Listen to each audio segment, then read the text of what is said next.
Hello, boys and girls. Hello, everyone. Welcome to another great story. Aunt Carol? Yes, Uncle Dan? This story for today... Yes? Well, I was just wondering if maybe we should tell all the kids out there to be sure to have a piece of paper and a pencil ready while they're listening.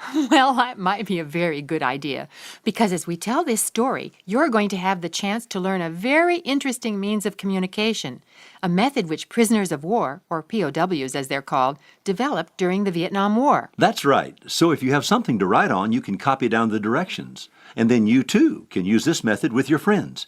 It should be lots of fun. Why don't we get started, Aunt Carol? Good idea, Uncle Dan. I call this story, God Bless.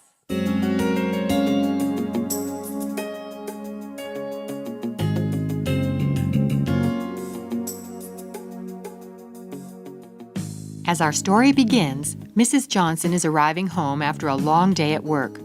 Her daughter Andrea, age 13 and a half, and son Kyle, age 11, are latchkey kids. That means that since Mother can't afford a babysitter for after school, they come home and look after themselves. Andrea, or Andy for short, and Kyle, while basically good kids, get into the usual brother-sister squabbles. Lately, more serious problems seem to be surfacing.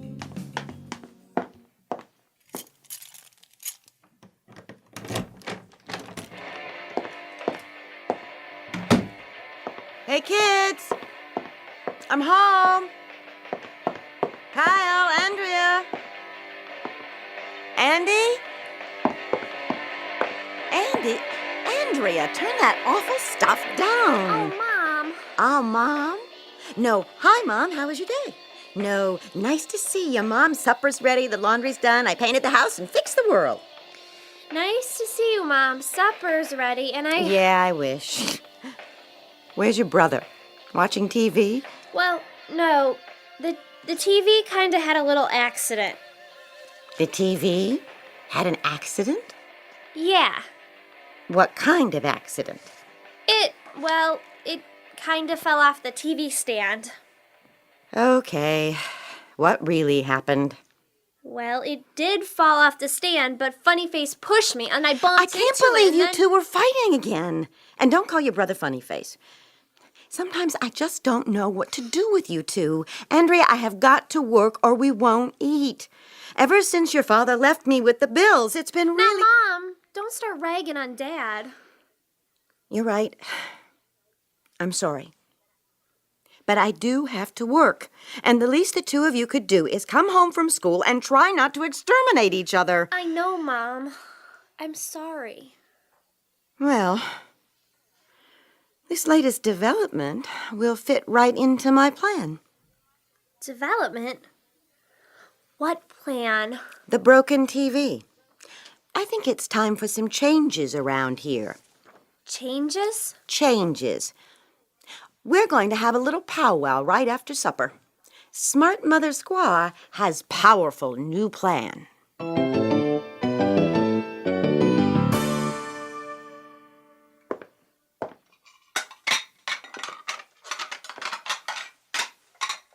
There. All the dishes are in the sink.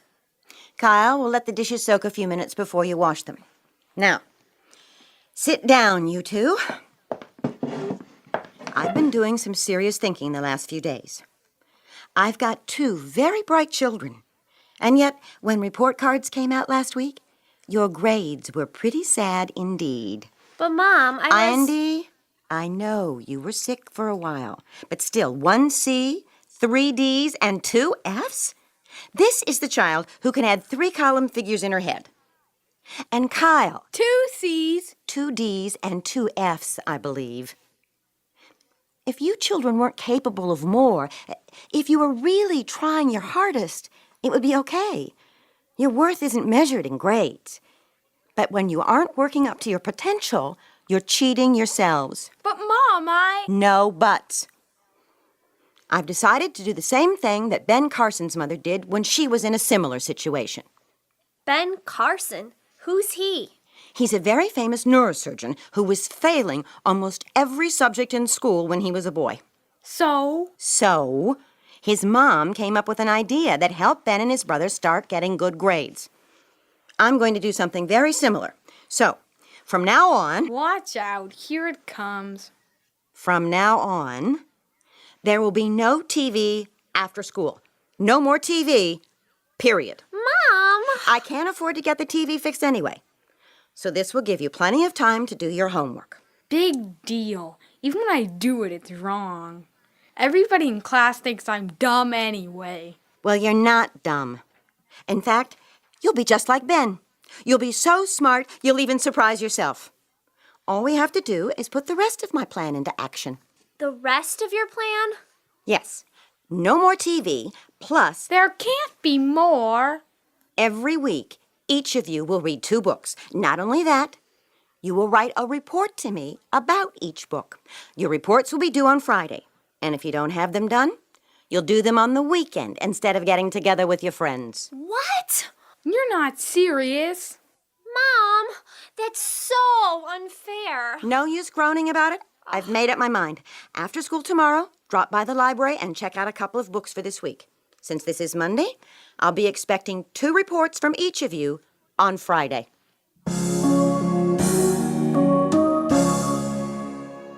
The next day at the branch library, Well, here we are. 2 books. I think Mom's losing it. Look at all these picture books. Let's just get easy books to read. Mom didn't say what kind of books we had to get, did she? Yeah, you're right. Picture books. Ha! Why didn't we think of this before? Hey, maybe this isn't going to be so bad after all. Excuse me, children. Could you please keep your voices down? Oh, sorry. And you'll find the books appropriate for your age group just over there in the corner. You're in the preschool section now. Oh, thanks. And if I can help you in any way, some specific book or topic. Well, maybe something on animals. I like animals. Certainly. Just follow me.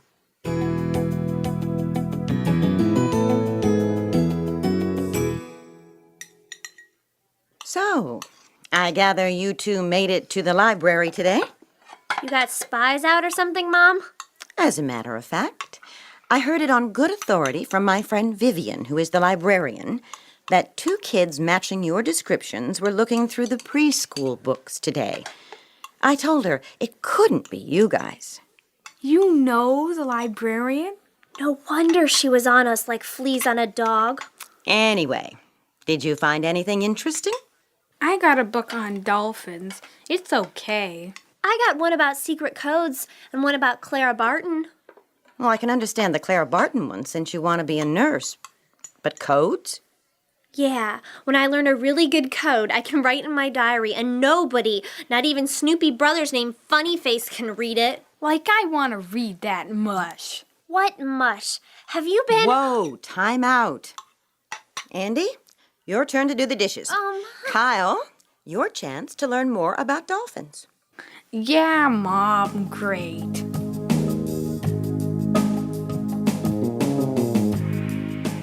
all that week and the next, Andy and Kyle did their homework and read their library books. Having no TV was a drag, that was for sure. Having to read books and make book reports to Mom made it even worse. One week, Andy did such a sloppy job of her report that Mom refused to accept it, and Andy missed out on a skating party she and her friends had planned. Instead, that Sunday afternoon, she rewrote her report. Slowly, over the period of a couple of months, something began to happen in school. As you know, class, last week's science test was a tough one, but I'm very happy to say that several of you did very well. The top 3 students earning A or A- were Darby Swenson. Like, that's a surprise. When didn't Darby get an A in everything? Jason Thomas, It figures. and Kyle Johnson. Whoa, some mistake there. He must have cheated. No kidding. He's too dumb to get an A. At least I thought he was. Kyle, your answer on the essay questions about dolphins was excellent. Congratulations.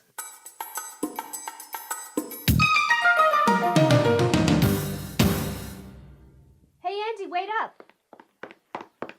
Hi, Allison. Some history test, huh? Wow, where did she get some of those questions? Like off the moon? I mean, who ever heard of Mary Hayes? Well, it was just an extra credit question. I know, but wait a minute. Don't tell me you knew it. Well, You did know it. I can't believe it. Okay, genius, who was Mary Hayes? Mary Hayes was Molly Pitcher. You know, the lady who took the water to the wounded during the Battle of Monmouth in the Revolutionary War. You're kidding, right? Molly Pitcher, that's so cool. How'd you know that?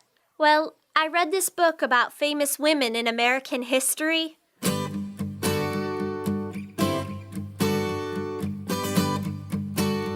Andy and Kyle were beginning to enjoy the idea that the other kids looked up to them.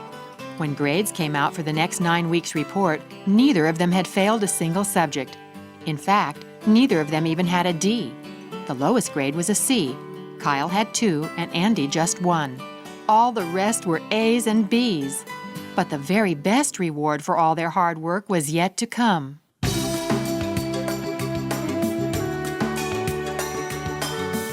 At first, Andy and Kyle were more than upset about Mother's new plan. No TV, and book reports on 2 books due to her each Friday. Now, however, their grades have improved, so they're less annoyed with the idea. Both are still looking forward to their great Uncle Josh's arrival, though, because they're sure Mom will listen to him. And they also hope he'll somehow help them get their TV back. Yo, Mom, what's for supper? Spaghetti, salad, and garlic bread. Your great Uncle Josh's favorites. Shouldn't he be here by now? Yep, any second now. He called just an hour ago, said he'd be here by 6. Cool. I can't wait to hear some more of his war stories. Well, let him have a chance to breathe before you start in on him about that, okay? He's here. He's pulling in the driveway. Yay!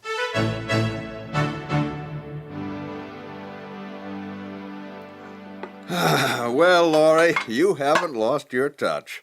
That was the best spaghetti in the world. Thanks. Uncle Josh, let's go into the living room. Yeah, we want to hear more about when you were a POW. Now you kids just give him a chance to relax. Oh, Mom. Hey, it's okay, Laurie. As long as I can occupy my favorite easy chair. But don't you guys want to watch TV or something more interesting than my worn-out stories? Yeah, well, we gotta tell you all about that later. We don't have a TV right now. No TV? Well, how do you survive? Come on, it's awful. Well, as a matter of fact, the time of my life that I learned the most, I didn't have a TV. While you were a prisoner? Yep, that's right. After our plane was shot down, we destroyed all our documents and equipment, but by taking the time to do that instead of escaping into the jungle, we were captured. Wow. What happened then? Well, they took us to a temporary camp and then transported us upriver to Hanoi.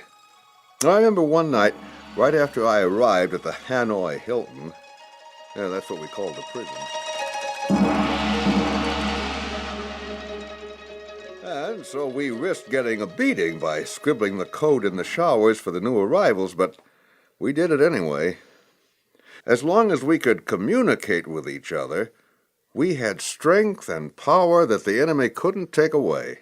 Wow, that's so cool. A secret code. Yeah, I read about that code in one of the first books I read. I even remember how it goes.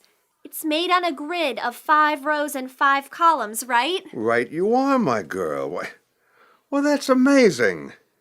I can't believe you know the tap code. Hey, that's not fair. I want to learn it too. Well, that sounds like a good idea to me. Tomorrow night, that will be project number 1. What do you say? Great. I can't wait. Well, I guess it's time for me to turn in. I'm tired from that long drive, so... That's a G. And that's a B. GB. Is that what you said? Yep. Every night in prison, we'd tap out GB before we went to sleep. It's short for God bless. At first we tapped out the whole thing, but later we shortened it. In that lonely, dirty, terrible prison, God bless seemed like the sweetest words on earth. Wow. Well, see you all in the morning. Yeah, okay, Uncle Josh. Andy, you've got to teach me this code. Well, Come on, I'll even do the dishes for you tomorrow night. well, in that case, get me a piece of paper.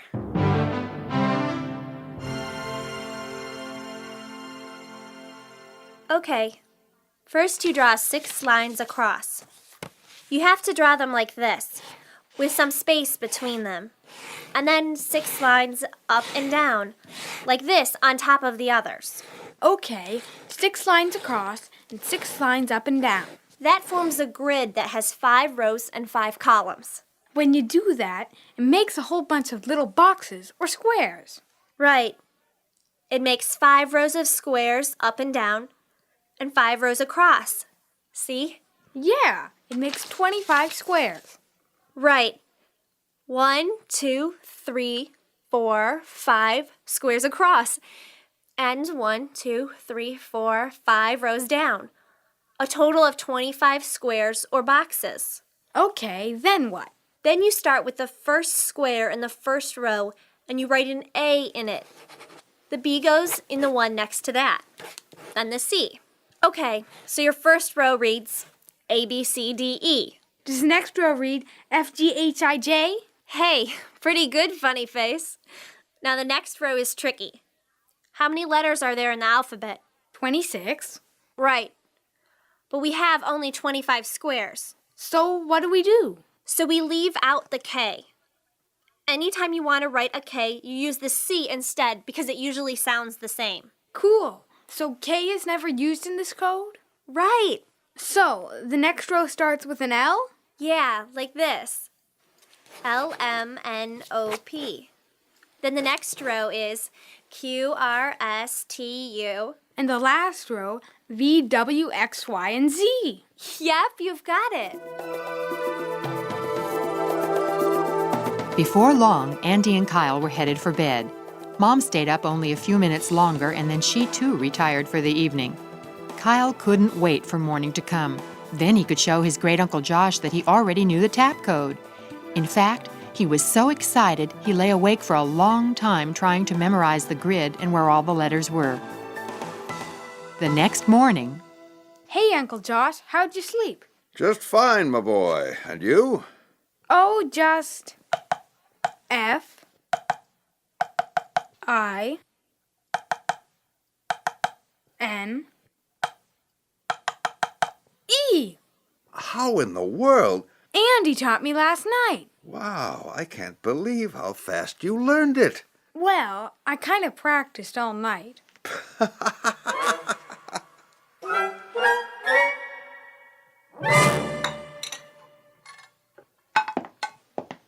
Okay, everybody out of the kitchen. Tonight's my night to do the cooking honors. Well, I think maybe you should come and visit more often. Now go on, scram, shoo.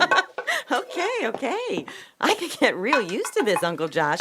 Don't spoil me too much. You're gonna do the dishes too? Tonight's supposed to be my night. Get out of here, my man. Don't push your luck. I'm already giving you the benefit of the world's greatest chef.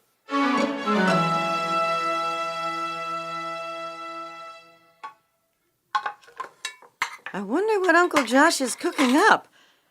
He's sure making a lot of racket. Hey, Andy, listen. Hey, yeah. P-I-Z,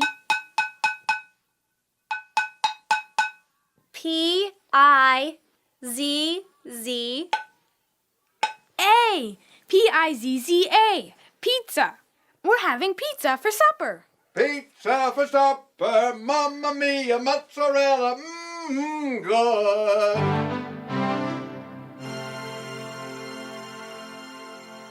that night, after everyone was in bed, Kyle tried to concentrate on being faster with the code. He quizzed himself, practiced tapping on his headboard, and made up messages. But finally, his eyes began to droop. A, first row, first letter. B, first row, second letter. C, first.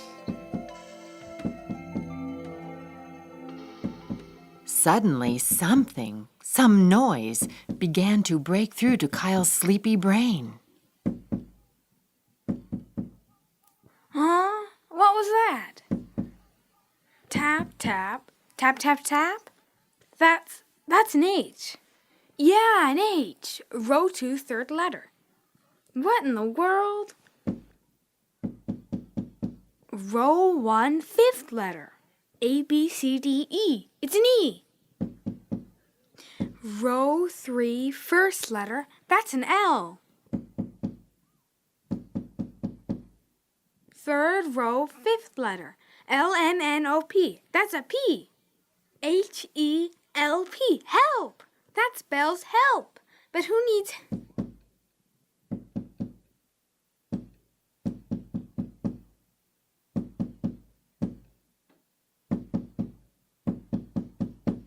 There it is again. H-E-L-P.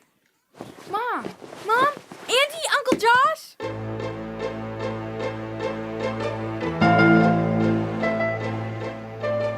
Uncle Josh? Uncle Josh!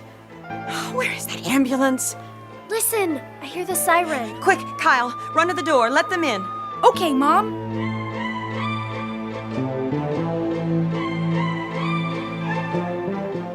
Your uncle has had a stroke, Mrs. Johnson. How bad is he? He's gonna be okay, isn't he? What's going to happen to him? Well, he's stabilized for now. We'll be watching him pretty closely, of course. His speech has been affected, and he's paralyzed on his right side, but that's very common with stroke patients. I think with therapy he should be able to fully recover, all things being equal. But he's going to need time. When he gets out, he can stay with us, huh, Mom? Of course. Oh, that's good. He'll need some care and attention. We're just ready to take him up to the 3rd floor. Could we see him? Just for a second. Oh, please? Please. Well, Oh, here he is now. Nurse, just a second. Let his family say a quick hello before you take him up. Yes, doctor. From what I hear, this young man here, Kyle. Kyle, then, saved the day. That's wonderful. He said he heard our patient call for help. But, wait a minute, Kyle. You say he called out to you? But how? Oh, he didn't call me. Just before he passed out, he tapped a message on the wall. He tapped a message? On the wall? What? In tap code. He spelled out H-E-L-P. Oh, tap code. I've never heard of it. My sister read a book about the code, and she taught it to me. And Uncle Josh, he knew it because he was a POW in Vietnam, and he learned it. Well, it's a long story, and Uncle Josh is waiting for some better accommodations. Right, Uncle Josh? Look, he's trying to smile. Oh, Uncle Josh, don't cry. You're gonna be okay. The doctor even said so. He's not crying. He's blinking. So? So you taught me the code. Watch him. Blink, blink. Blink, blink. Oh, this is the code? Yep, that was a G. Blink, blink, blink. And that's a B. GB. God bless. Yo, Doc, that's the message. My Uncle Josh is going to be just fine. And fine he was. A week later, Uncle Josh was released from the hospital. Mother was able to temporarily switch her shift at work to the afternoons, so she was there for him during the day. Andy and Kyle took over nursing duty after school, and within a few weeks, Uncle Josh had improved so much he was able to return home. Before long, a letter arrived for Andy and Kyle with Uncle Josh's return address. What in the world? This letter is all numbers. 2-4, 3-1, 3-4, 5-1, 1-5. It's tap code, Kyle. 3-1. Get it? That's an L. Uncle Josh wrote it in tap code just for us. It says, I love You guys. THANKS. Thanks for EVERY. THING. Love. UNCLE. Josh. And look at the PS. It says GB.